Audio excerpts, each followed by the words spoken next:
One whisper, one missing coin, one wrong glance at the wrong noble. That's all it took to disappear. But here's what no one tells you. Once you entered a medieval prison, you didn't just lose your freedom. You lost time, warmth, even your name. Because these weren't cells. They were slow, silent burial grounds. And tonight, we're not just visiting the past. We're stepping into the coldest corners of it, where punishment wasn't loud, but lingering. Before we dive in, take a quick second to like the video, subscribe, and tell me in the comments where you're watching from and what time it is. So settle in, dim the lights, wrap yourself in something warm. And as the fan hums beside you and the world goes quiet, I'll help you fall asleep one forgotten dungeon at a time. The road narrows as it winds toward the old fortress.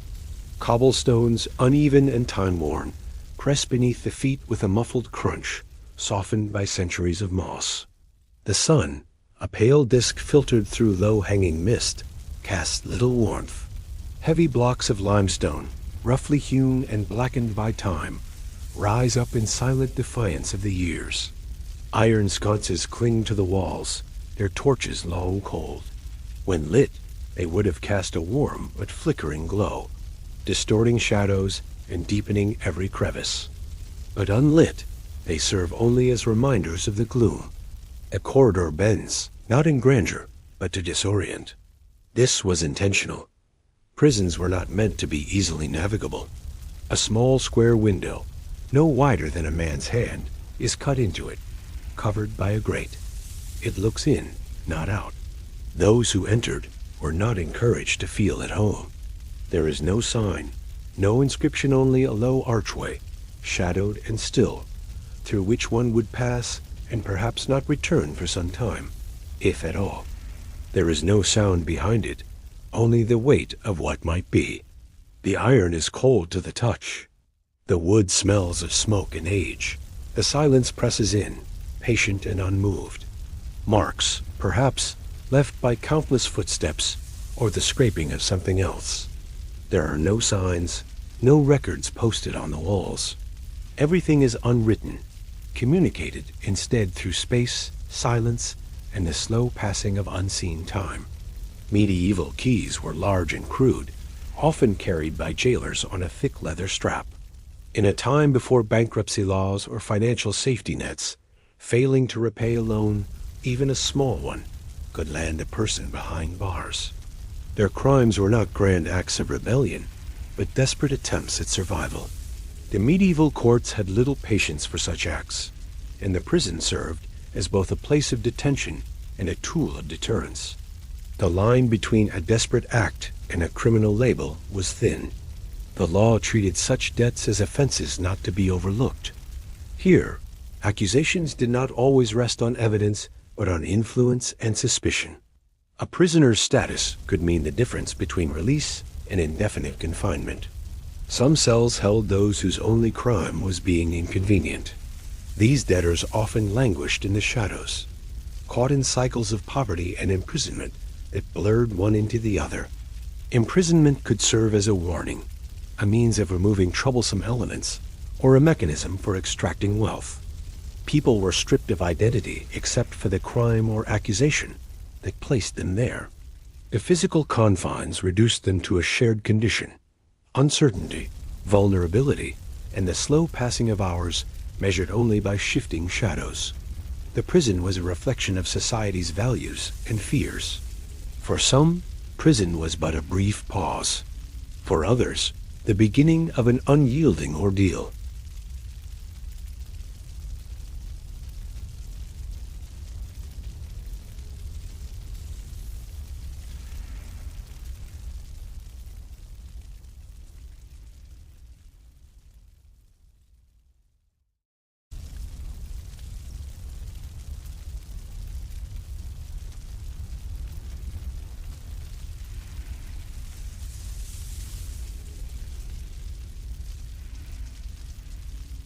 Many prisons function as places to hold suspects before trial, or as collateral in negotiations for ransom or fines. In some cases, a prison term was a delay, a pause before a more public or harsher fate. Wealthier prisoners might secure small comforts, better food, a cot, or lighter shackles if they had the means or connections. For many others, the cell was a great equalizer in its austerity. They were symbols of power as much as tools, and not easily misplaced. One did not open these doors without intention. Darkness, confinement, and sensory deprivation were part of the punishment. The medieval prison was not merely a holding place for hardened criminals or violent offenders. A man accused of treason might listen to the soft prayers of a woman held for unpaid rent. Nearby, a youth awaits judgment for a theft born of hunger. Each faced their own invisible sentence, marked not only by time, but by the heavy weight of waiting. It was a waiting room for a variety of souls, each bound by circumstance, status, or misfortune. Pain came not always from instruments, but from the slow erosion of the senses, from hunger, from cold, from knowing that the world continued turning just beyond the wall. A cool breath of wind rolls down from the stone towers ahead, towers not built for grandeur, but for containment. Medieval prisons were rarely freestanding buildings. Often they were tucked beneath castles, buried in gatehouses, or hidden within the bellies of city walls. Their purpose was not to house criminals for long-term rehabilitation. Rather, these spaces served as holding pens, temporary, crude, and largely forgotten by the world outside. It is not threatening, but it is final. The door does not invite entry. It simply waits. The faint scent of damp mortar lingers, mingling with something older, straw, mildew, and human presence long since past. As you draw closer, the architecture becomes more severe. That sound steady, patient is one of the few constants within these walls. It becomes a kind of timekeeper for those who have none. There were no signs of comfort, no provisions for warmth beyond what the prisoner could bring or be given. Often, not even a door separated the world from the cell. Instead, a barred gate or wooden slats marked the boundary, something more symbolic than secure. Privacy was not a concern, nor was dignity. The entrance is narrow, and the moment you step beyond it, the air thickens. It feels still, like a place left sealed for too long. Torches line the interior corridor, set at irregular intervals in deep-set brackets. A soft drip echoes somewhere out of sight. Water from the rain above, perhaps, slipping through seams in the stone. Prisons varied depending on region, wealth, and era, but many shared a certain starkness. At the far end of the corridor, a heavier door appears iron-bound oak, reinforced with rivets and deep black bolts. This would be a cell for someone deemed particularly troublesome, or perhaps particularly forgotten. There is a keyhole, wide and worn, though no key hangs near. Imagine now standing before that door. The design of these spaces was not accidental. The stones beneath your feet are worn smooth in some places, scratched and pitted in others. As you stand in the threshold, the atmosphere grows heavier still. And in that stillness, you begin to understand this was not a place meant to hold you safely. It was meant to hold you completely. Behind those heavy doors, the prisoners were not always who we might first imagine. Many who found themselves confined were debtors. Others were petty thieves, those caught stealing food or goods of modest value. Yet imprisonment was also political. Nobles who fell out of favor, rivals to powerful lords, or outspoken critics of the crown might be quietly confined within these walls. Religious dissenters, too, found themselves imprisoned. In a deeply faith-driven society, heresy was a grave accusation. It is important to note that imprisonment was not always a punishment in itself. What connects these various prisoners is a shared sense of uncertainty. Behind the doors, distinctions blurred. The debtor sat beside the dissenter. The social hierarchy that shaped the outside world often faded within these walls. Yet even here, privilege whispered in corners. Imagine, then, the quiet coexistence within a single cell block. The variety of those imprisoned, also reveals much about medieval justice. It was a system shaped as much by social control as by law. Behind the barred doors, life's complexities distilled into silence. In this place, hope was fragile and often fleeting. Medieval prisons were rarely built to comfort or to encourage hope. Their very walls whispered of restraint and endurance, designed more to contain than to protect. Understanding the physical spaces of these prisons helps illuminate the experience of those who spent even a short time within their confines. Their surfaces were cold and unyielding, often rough enough to scrape the skin if one brushed too close. The stones absorbed moisture, making the air heavy with dampness, and in the absence of ventilation, this humidity could cling to clothing and skin like a persistent shroud. The architecture was austere, purposeful, and often improvisational. In many cases, prisons were adapted from existing structures rather than purpose-built. Such devices served both to prevent escape and to further isolate the prisoner. The feeling of metal against skin, cold and unforgiving, was a constant reminder of captivity. Castle dungeons, city gatehouses, or even repurposed cellars became spaces where prisoners were kept. These passages were often maze-like, designed to confuse or intimidate visitors, and to isolate prisoners from one another. The stale atmosphere could become oppressive, thick with the mingled sense of unwashed bodies, mold, and the faint, lingering odors of the outside world. Such conditions challenged even the strongest constitution. The thick stone walls absorbed sound, muffling voices and footsteps, deepening the sense of loneliness. The cell, usually no larger than a modest closet, defined the bounds of daily existence. This tight space shaped not only movement, but also perception, sound, and even time itself. They absorbed sound, leaving the cell oddly quiet except for distant echoes or the faint dripping of water. Shadows gathered in corners, shifting slowly as the day wore on, marking time more by their passage than any clock or sunbeam. In some cells, torches flickered with uneven flames, their amber light casting unsteady patterns on rough stone. Sometimes the prisoner's own breath, soft and measured, became the loudest sound within this enclosure.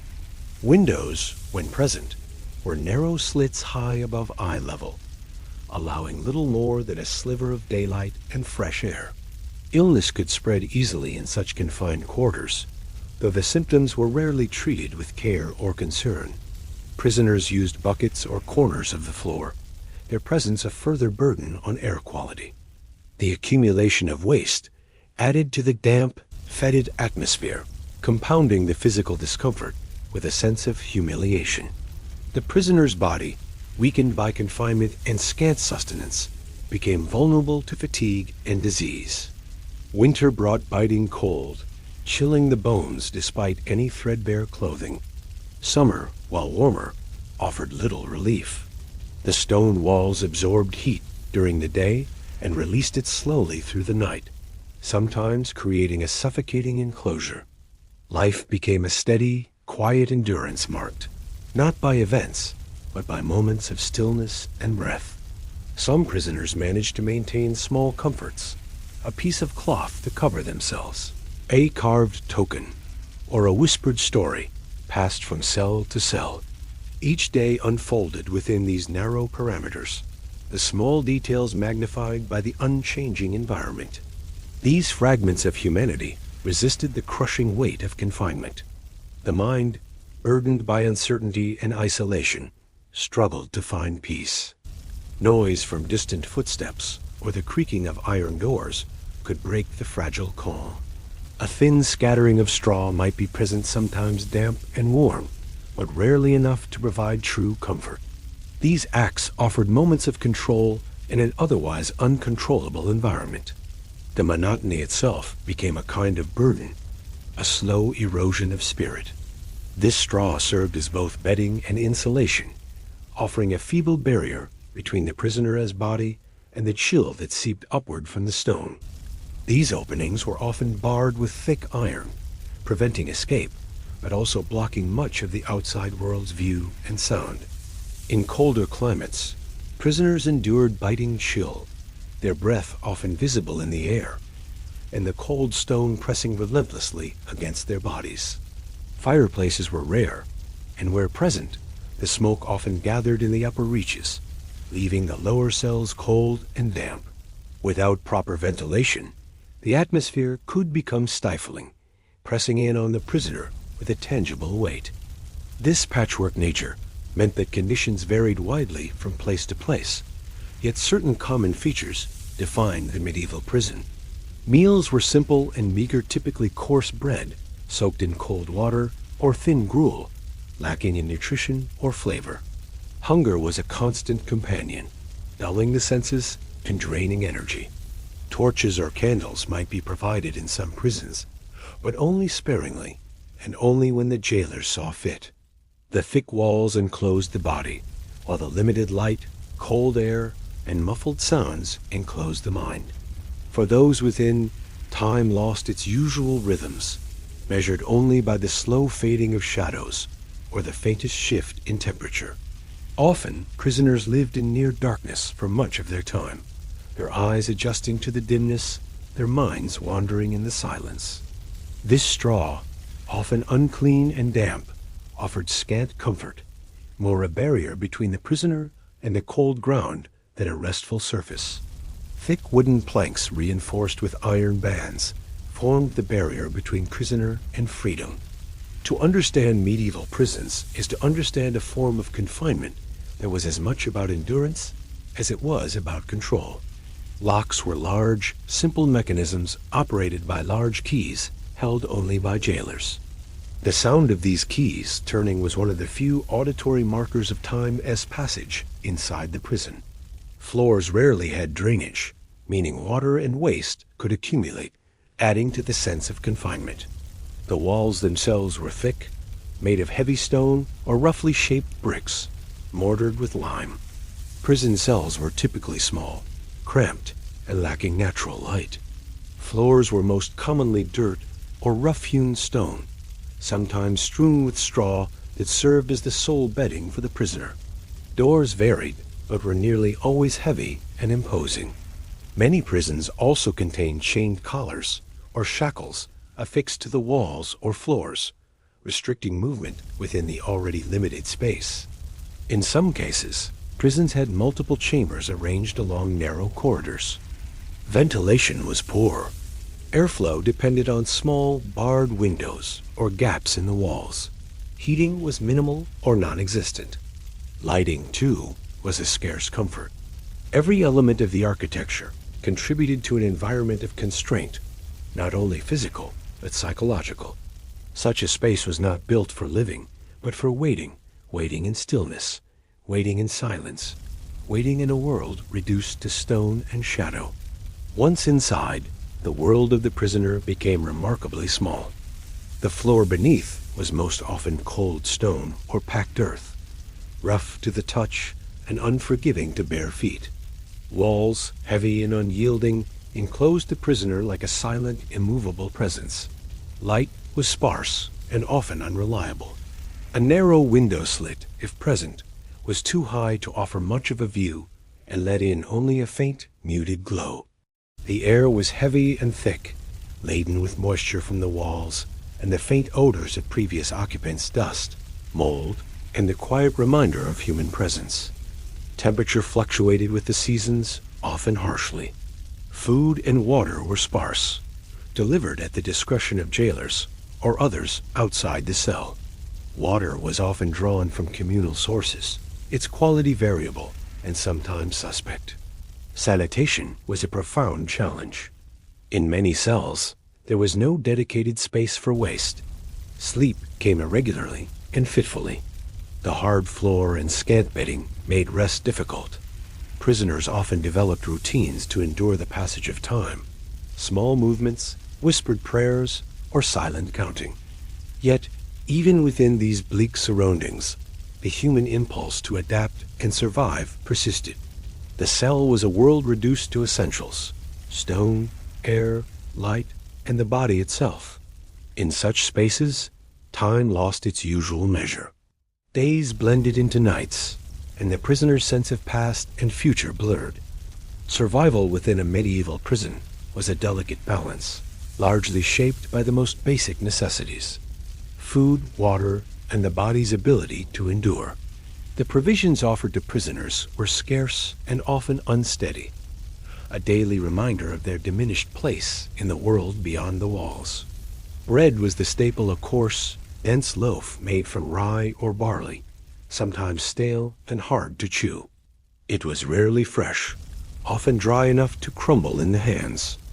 The bread might be accompanied by thin gruel, a watery porridge made from oats or legumes. Flavor was nearly absent, and nourishment was minimal.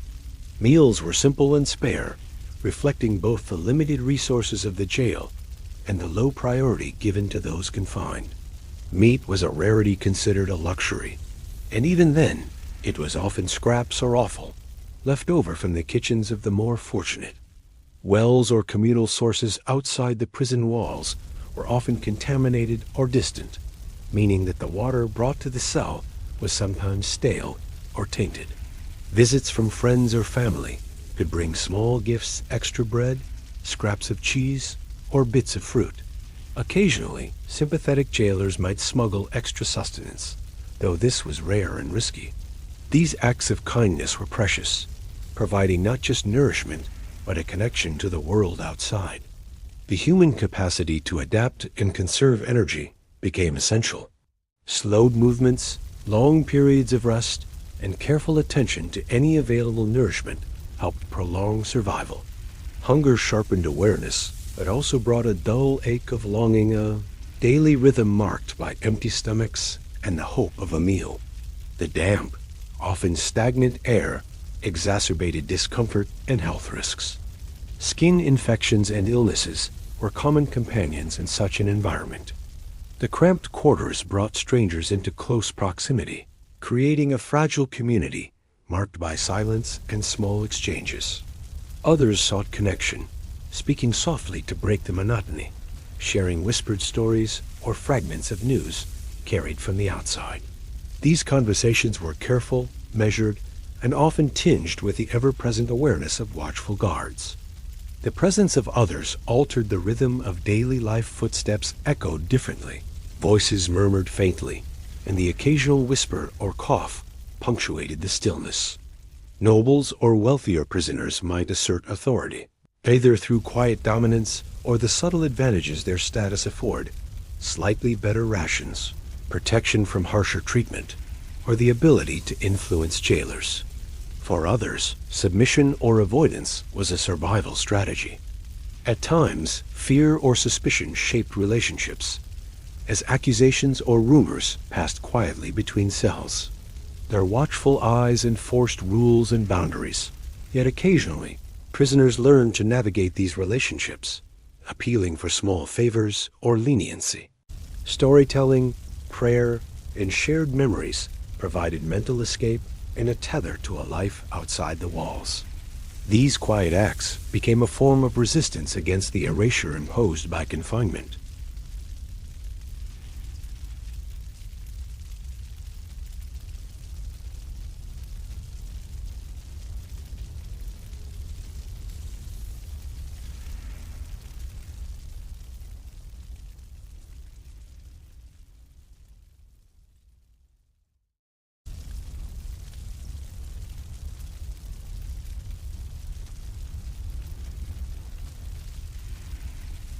These gestures carried weight far beyond their material value, offering moments of relief from isolation. The body, starved of adequate nutrition, began to weaken. Family members or friends might bring news, comfort, or small gifts, injecting a temporary breath of life into the prison's stillness. These visits, while rare and often controlled, were cherished for their reminder of the world beyond confinement. Prisoners often faced a cruel calculus: the struggle to find strength enough to endure the confinement itself. The day's slow unfolding was marked by these interactions: meals passed quietly, brief exchanges during the arrival of guards, or the distant sounds of other prisoners. Small routines helped fill the emptiness. Muscle wasted away, and the mind clouded with fatigue and despair.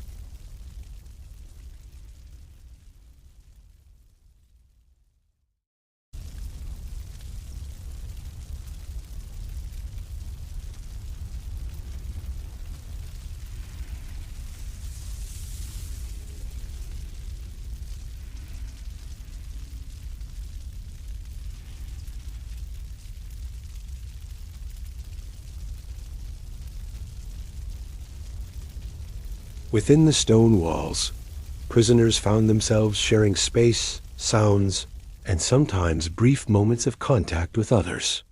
The social landscape inside was subtle and shaped by circumstance, necessity, and human resilience. Favor might bring a bit more bread or a small bowl of broth, but punishment often meant withholding even these meager comforts. Prisoners learned to ration what little they had, to stretch small morsels across the longest possible period. The practice of nibbling slowly, conserving every crumb, became a crucial skill. Water, though essential, was no guarantee. The quality of drinking water varied widely. Jailers controlled access to both food and water. Hunger was a constant companion for many. It gnawed quietly beneath the surface, sapping energy and dulling the senses. In such conditions, survival was less a matter of strength and more of endurance. Some prisoners found ways to supplement their meager rations. Others bartered or begged within the prison, trading favors or whispered information for food. Water was also a challenge beyond drinking. Without proper sanitation or washing facilities, prisoners struggled to maintain cleanliness. Despite the harshness, the prisoner's body was remarkably resilient. Yet the toll was unmistakable. Malnutrition and dehydration weakened defenses against disease, which could spread rapidly in close quarters. The scarcity of food and water shaped not only the physical state, but the prisoner's experience of time. Survival in a medieval prison was a quiet, ongoing effort, measured in small acts of conservation and endurance. Though prison cells were designed for isolation, the reality inside medieval prisons was often different. Cells could be shared, sometimes with several prisoners confined together. Prisoners learned quickly to navigate these shared spaces. Some withdrew inward, conserving energy and avoiding interaction. The bonds formed were not always warm or trusting. Competition for scarce resources, such as food scraps or a slightly better corner, could create tension. Yet beneath these complexities lay a human need for connection. Hierarchy often persisted within the prison walls. Prison life also brought an altered sense of time. Visitors could briefly alter this social dynamic. The presence of guards added another layer to this social fabric. Despite the limitations, prisoners sought ways to maintain a sense of identity and dignity. In this constrained environment, social life was not vibrant or easy, but it was real. Even in the depths of confinement, the company one kept could offer a fragile thread of comfort, a reminder that, though enclosed by stone and shadow, the prisoner remained part of a living world. Within the heavy stone walls of medieval prisons, it was not only the architecture or conditions that shaped the prisoner's experience. The presence and conduct of guards and jailers played a crucial role in daily life behind bars. Their roles were both practical and symbolic, embodying authority and control in a space designed to restrain. Often, their presence was a steady backdrop, a constant but quiet assertion of power. These individuals were the custodians of confinement, holding the keys to movement, sustenance, and the fragile boundaries between captivity and the outside world. Guards varied in rank and responsibility, from watchmen assigned to patrol corridors to jailers who maintained order within the cells. The guards' attire was typically simple and functional, reflecting their role rather than status. Guards held not only physical control, but also the capacity for punishment. Prisoners lived under watchful eyes, their every movement and sound subject to scrutiny. While outright violence was sometimes avoided to preserve the prisoner's utility or life, intimidation, threats, and isolation were common tools. Their actions shaped the daily rhythm and boundaries, structuring the prisoner's world into manageable, predictable segments. The looming presence of guards was itself a form of control. This constant observation could be exhausting, fostering a sense of vulnerability and anxiety. Missteps, real or imagined, could lead to stricter confinement, reduced rations, or harsher treatment. Stripped from the usual markers of daily life work, sunlight, social rhythms, prisoners found their experience of days and nights altered, sometimes blurred, sometimes painfully drawn out. Narrow window slits let in only a faint, limited glow too small to reveal the full arc of the sun. The footsteps of guards pacing the corridors, the distant clatter of keys, or the low murmur of other prisoners echoed through the halls. These noises punctuated the stillness, creating a kind of auditory clock, steady but irregular. Yet the intervals between these sounds often stretched long, leaving stretches of profound silence, and often too high or obstructed to offer much indication of the hour. These acts became landmarks in the prisoner's day, a chance to measure what had passed and what might come next. The passing of a week, the anniversary of a trial, or the arrival of news from outside could punctuate the slow flow of days. These events, however minor, provided a connection to the world beyond the cell. Inside the stone cells, light was a muted presence, shifting imperceptibly, waiting for release, for a visitor, for an end to suffering, or simply for the next meal. This anticipation shaped thoughts and emotions, sometimes a source of hope, other times of despair. Shadows lengthened and shortened, but these subtle changes were difficult to discern in the dimness. The cold that crept in with the evening, the slight warmth of a brief sunbeam, or the chill of damp air hinted at passing hours. The quiet tick of imagined clocks, the soft whisper of remembered voices, or the rhythmic counting of breaths became lifelines. These subtle acts of consciousness tethered the prisoner to a sense of self and a faint hope of eventual freedom. Stripped of distractions, confined to a small space, the prisoner's awareness was heightened, every minute stretched, every hour lingering. Yet these sensations were muted, often overshadowed by the prisoner's physical discomfort and mental preoccupation. Time became both a companion and a burden, its slow unfolding shaping every moment of confinement.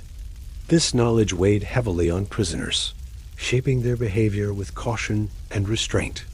These quiet rituals offered a faint anchor in a sea of uncertainty. The hard stone floor and scant bedding made rest elusive. Fatigue often mingled with anxiety, and the mindless attempt to grasp fleeting moments of rest was frequently interrupted by noises or discomfort. Day and night blurred into one another, and the prisoner's body struggled to maintain a natural rhythm. Prisoners learned to read the guards' moods and habits, adjusting behavior to avoid conflict. Guards, in turn, balanced enforcement with pragmatism, managing people confined in difficult conditions. They were the intermediaries, deciding when and if food was delivered, when doors were unlocked, and when movement was permitted. Their work was demanding and monotonous, sometimes dangerous, and usually undervalued. This reality added complexity to their interactions with prisoners, mixing elements of routine, duty, and occasionally reluctant empathy. Their moods and inclinations could influence the small mercies or harshness a prisoner experienced. Sturdy leather garments, coarse tunics, and worn boots marked their appearance. Their footsteps, keys, and watchful eyes echoed through the stone corridors, a steady reminder that within these walls, freedom was held by others. The slow, measured steps echoing down stone corridors, the jangling of keys, or the occasional opening and closing of heavy doors, punctuated the otherwise still and silent environment. These sounds marked the passage of time and the prisoner's place within it. Some carried wooden clubs or iron keys hanging from belts, their weight a reminder of their duties. Sound was one of the most immediate ways a guard's presence was felt. Jailers held a particularly intimate role in the prisoner's life. Some jailers were indifferent, carrying out their duties with a mechanical regularity, neither cruel nor kindly. Others showed varying degrees of sympathy or harshness, depending on personality, orders, or opportunity. In rare cases, prisoners might find a jailer who offered small acts of kindness, a bit more food, a whispered word of comfort, or a brief moment outside the cell. However, the relationship was always governed by power imbalance. The vigilance of guards also meant that privacy was almost non-existent. Discipline within the prison was enforced through both physical and psychological means. Beyond enforcement, guards also maintained the routines of the prison timing meal deliveries, escorting prisoners when necessary, and ensuring security. Despite their authority, guards were part of the prison's ecosystem, often living nearby or even within the fortress. The dynamic between prisoner and guard was one of quiet negotiation, an unspoken understanding of roles and limits. In this delicate balance, the guards and jailers became silent actors, shaping the experience of imprisonment. Within the confines of a medieval prison, the passage of time took on a peculiar quality. The structure of the prison offered few natural cues to mark the hours. Sound served as another, often unreliable measure of time. The absence of natural rhythms meant prisoners had to develop new ways to mark time. Some counted breaths or heartbeats, others whispered prayers or repeated familiar verses. Sleep, too, was affected by the peculiar flow of time. Temperature shifts offered another subtle indicator. The routines imposed by guards also shaped time's passage. Meal deliveries, cell checks, or the opening of doors created brief moments of movement and change. Despite the monotony, prisoners often found small ways to mark important moments. The sensation of waiting was perhaps the most enduring aspect of time inside prison. The slow, deliberate passage of time inside a medieval prison was a profound test of patience and endurance. Yet, within this suspended state, the human mind sought patterns and meaning. Time in a medieval prison was not marked by grand events or shifting landscapes, but by the steady, gentle unfolding of moments, each one measured, contained, and endured. Inside the cold, stone walls of a medieval prison, danger extended far beyond the bars and locks. Disease and decay were constant, quiet threats that crept through the air and shadows, affecting prisoners as surely as any chains. The air was thick with a heavy stillness, carrying a faint but persistent scent, a mix of damp stone, stale breath, and the faint trace of decay. This atmosphere was a slow, invisible weight on the prisoner's health. Respiratory ailments, skin infections, and stomach troubles became common afflictions. Fevers would come and go, leaving prisoners weakened and vulnerable. The slow, steady onset of illness often went untreated, as medical knowledge and care within prisons were limited. As the body struggled against disease, energy faded, appetite waned, and the ability to endure hardship lessened. The prison was not a place for healing. It was a place of waiting, often for a fate decided elsewhere. Some prisoners endured months, even years, clinging to life through sheer endurance and small moments of care or kindness. The ability to conserve strength, maintain hope, and adapt to hardship was a quiet, persistent force.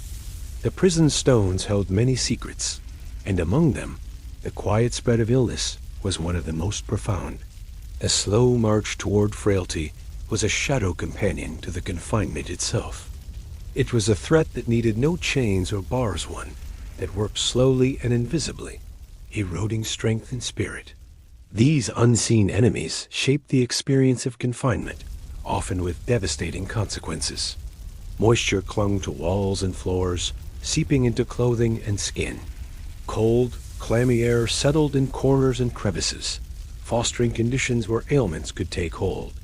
The sensation of persistent chill, combined with the physical discomfort, wore down prisoners over time. Wells or communal sources, when available, could be contaminated by runoff or waste, carrying waterborne illnesses. Drinking water, when it was more than a scarce trickle, was not always clean. The body's defenses, weakened by poor nutrition and confinement, found it harder to resist infection. Medieval prisons were not designed with hygiene in mind. The lack of proper sanitation created an environment where filth and refuse gathered in corners, and waste was often left to accumulate. Water, essential for life, was sometimes a source of peril. The crowded conditions in many prisons allowed disease to spread quickly. Without proper cleaning or treatment, even small sores could fester. The risk of infection was ever present, a quiet hazard that might escalate without notice. The dampness of the stone cells and corridors contributed to the decay. Wounds or minor injuries, common in such harsh surroundings, were particularly dangerous. Prisoners' weakened states often led to a cycle of illness and decline. Medical help was rare and rudimentary. Occasional visits from clergy or healers might bring simple remedies or prayers, but effective treatment was limited. Despite these conditions, the human body showed remarkable resilience. The presence of disease and decay within the prison walls added a layer of silent menace. This hidden danger shaped much of the prisoners' experience, reminding them that captivity was not only a matter of confinement, but a test of bodily endurance. The final chapter of a prisoner's journey in a medieval jail was marked, not just by the unlocking of heavy doors, but by the uncertain passage back into a world that had often moved on without them. Release was both a moment of relief and a new beginning fraught with challenges that extended far beyond the prison walls. When a sentence ended, or when clemency was granted, the prisoner was led from the shadowed confines into the open air once more. The sudden change was profound. The sharpness of daylight, the breadth of the sky, and the fresh sense of earth and foliage overwhelmed senses dulled by confinement. The sound of birdsong, the distant murmur of a market, or the gentle rustling of leaves created a quiet symphony, a stark contrast to the stone silence of the prison. Yet, release was rarely a return to simple freedom. The prisoner's body and spirit bore the marks of captivity, emaciation, weakness, and the lingering shadows of illness. The endurance tested within the prison could translate into determination beyond it, offering a degree of restoration. Yet even such relief could not erase the lived experience, the slow days of waiting, the shadow of disease, the presence of others in confinement. Freedom came with a blend of relief, uncertainty, and hope, wrapped in the quiet knowledge of hardship endured. Small victories reclaiming work, rebuilding ties, or simply experiencing a day free from chains became sources of quiet strength. It is worth pausing to reflect on what this confinement meant, not only in terms of physical walls, but in the slow passage of days marked by quiet endurance. It was a world shaped as much by absence as presence, absence of freedom, comfort, and certainty. The prisoner might find familiar places altered or strangers occupying old roles, and the steady watch of guards whose footsteps kept time in the silence.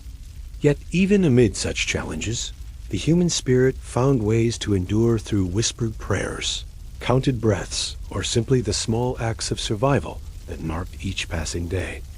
Let these quiet details settle gently, a reminder of a past where survival was measured in the simple passage of time and the faint light filtering through barred windows, and where the quiet moments held all the weight of existence. Their story continued, shaped indelibly by the time spent in the prison, to hold a testament to human endurance amid the harshness of medieval justice. Stigma and suspicion could shadow the formerly confined, making employment, housing, or acceptance difficult to secure.